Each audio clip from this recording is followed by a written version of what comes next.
Hello दोस्तों, तो आज मैं लेके आया बहुत तगड़े तरीके का जुगाड़ लेके आ गया हूँ।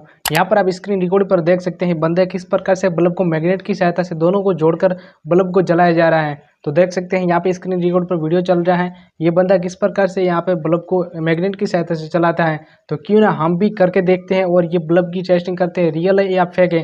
तो वीडियो को लास्ट एंड तक बने रहना और वीडियो अच्छा लगे तो वीडियो को लाइक करना और चैनल को सब्सक्राइब जरूर कर देना। और वीडियो को स्टेप बाय स्टेप आपको दिखाता हूँ कि ये रियल है या फेक है और आप भी इसे टेस्टिंग कर सकते हैं अपने घर पर। और वीडियो अच्छा लगे तो वीडियो को लाइक करना है और चैनल को सब्सक्राइब जरूर कर देना।